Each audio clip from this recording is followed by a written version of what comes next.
Assalamualaikum warahmatullahi wabarakatuh.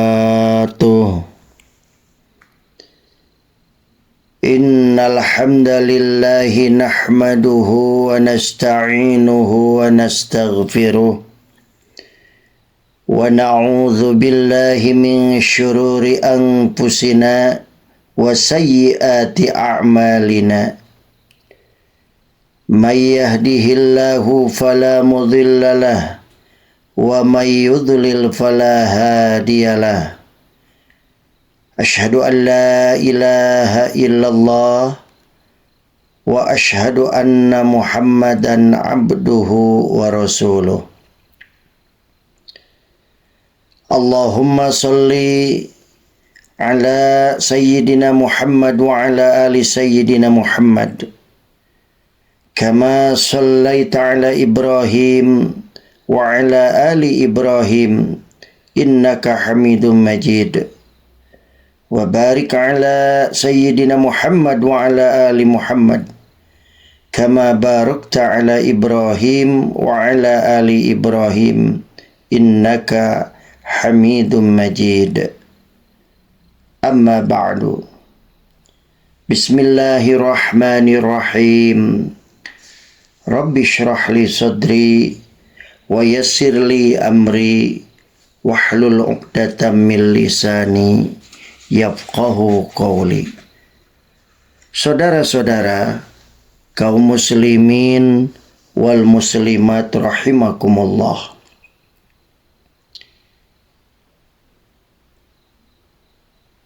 Marilah kita haturkan puji syukur kita kehadirat Allah Subhanahu wa Ta'ala atas segala nikmat yang diberikan oleh Allah kepada kita. Salawat dan salam semoga senantiasa tercurah kepada Nabi Muhammad sallallahu alaihi wasallam yang telah menyampaikan syariat dengan sempurna kepada umat manusia. Semoga kita termasuk golongan orang-orang yang selalu berpegang teguh dengan ajaran beliau hingga ajal tiba.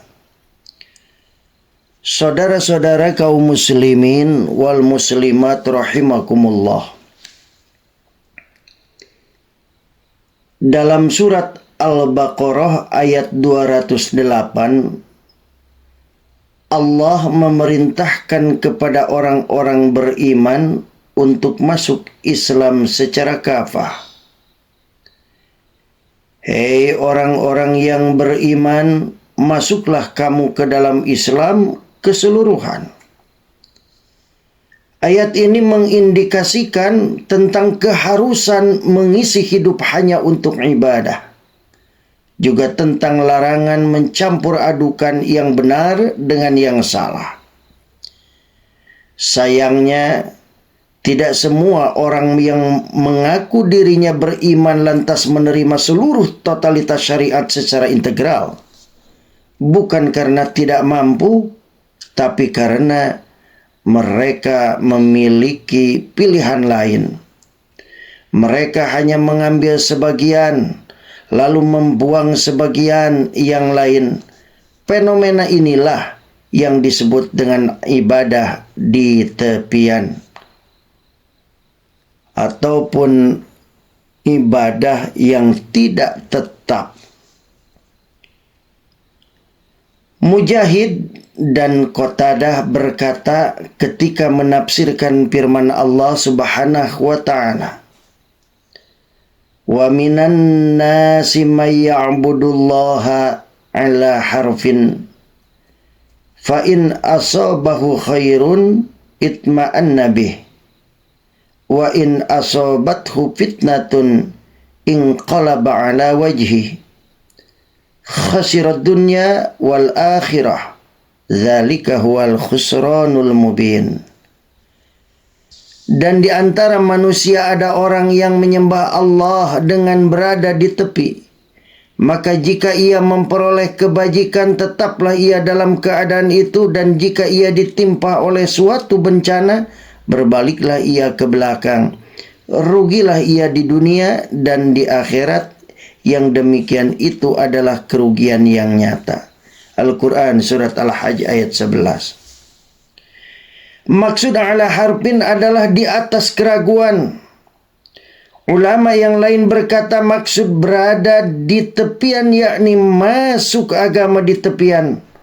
Jika sesuai dengan seleranya dia ikut, tapi jika tidak maka dia menghindar. Kedua makna tersebut saling menguatkan. Ketika seseorang ragu maka ia tidak total dalam melangkah. Ia pun memilih berjalan di tepian. Ketika datang kepadanya suatu aturan syariat, ia memilah dan memilih. Seakan pada syariat itu ada sisi kekurangan atau ada kesalahan yang tersisipkan. Padahal Allah Subhanahu wa ta'ala yang menciptakan manusia beserta alam semesta paling tahu mana yang baik dilakukan manusia dan mana yang berbahaya bagi mereka. Karena itu Allah Subhanahu wa ta'ala memberikan rambu-rambu untuk manusia secara sempurna dengan syariatnya. Adapun manusia dengan kelemahan logika, hipotesa, dan analisanya kerap kali keliru menyangka sesuatu sebagai hal yang bermanfaat, padahal sejatinya adalah mudarat, atau menyangka sesuatu sebagai keburukan ternyata memiliki banyak manfaat.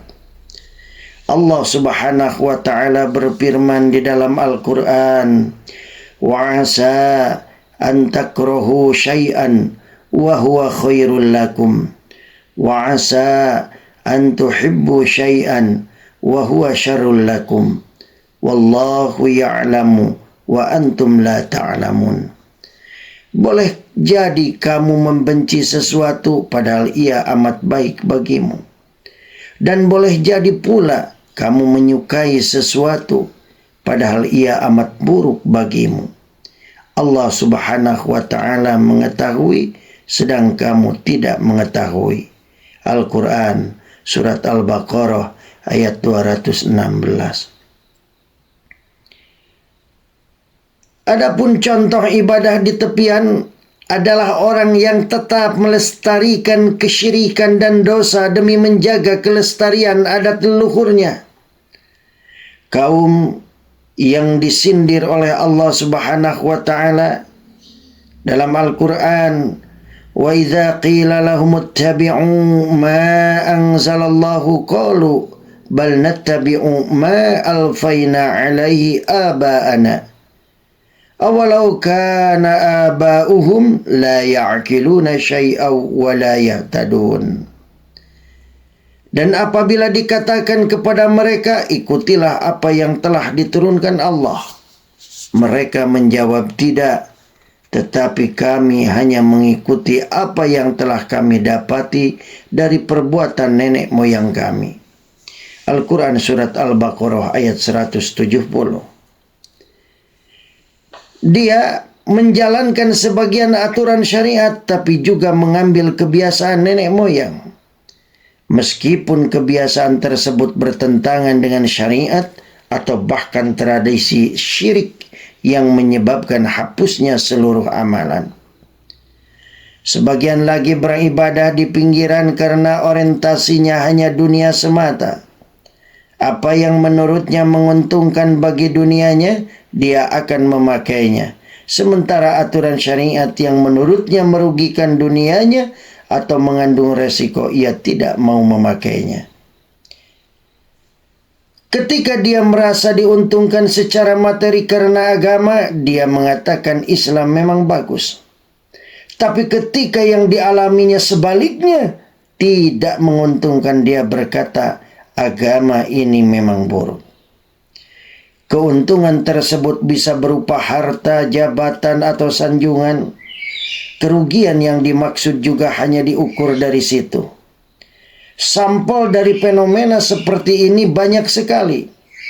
seperti seseorang yang ingin mendapat pengakuan kesahihan di lingkungan yang islamis atau situasi agamis, tapi dia juga ingin unjuk gigi menampakkan keberaniannya melanggar syariat di tengah situasi hura-hura atau hiburan yang mengedepankan hawa nafsu dan dosa. Saudara-saudara kaum muslimin rahimakumullah, berbagai fenomena cara ibadah di tepian itu diponis Allah sebagai kerugian, bahkan kerugian di dunia dan di akhirat. Di dunia, orang yang tidak mantap dengan satu pilihan akan didera kebimbangan. Dia akan bingung dalam menentukan pilihan yang saling berlawanan. Pilihan untuk menjalankan syariat atau pilihan untuk memuaskan keinginannya. Pilihan untuk mendapatkan ridha Allah atau kemauan untuk mendapatkan ridha dari makhluk.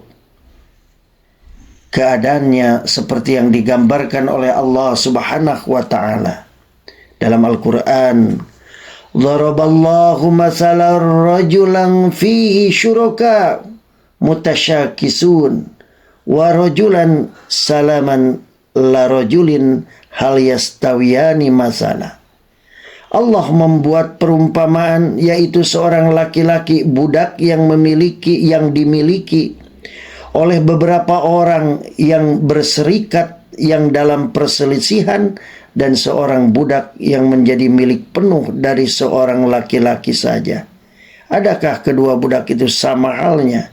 Al-Quran surat Az-Zumar ayat 29. Saudara-saudara, lebih mengenaskan lagi, kerugian itu tak akan terbayar di akhirat. Bahkan kerugian yang lebih besar menunggunya. Neraka adalah tempat orang yang menduakan Allah dengan selainnya. Tempat pengidola para pendosa dan tempat orang-orang yang sengaja memilih maksiat sebagai jalannya. Sedangkan jannah diperuntukkan bagi orang yang tunduk dan taat terhadap syariat yang dibawa oleh Rasulullah sallallahu alaihi wasallam. Man ata'ani dakhalal jannah wa man asani faqad aba. Kata Rasul, barang siapa yang mentaati aku akan masuk jannah, dan barang siapa yang mendurhakaiku berarti dia enggan untuk masuk jannah. Hadis riwayat Bukhari. Saudara-saudara, itulah yang bisa disampaikan dan semoga bermanfaat. Mohon maaf apabila ada yang salah, dan akhirnya walafu minkum. Semoga Allah meneguhkan hati kita untuk senantiasa mentaati Allah Subhanahu wa ta'ala. Akhirul kalam, wallahul muwafiq ila aqwamit thariq. Wassalamualaikum warahmatullahi wabarakatuh.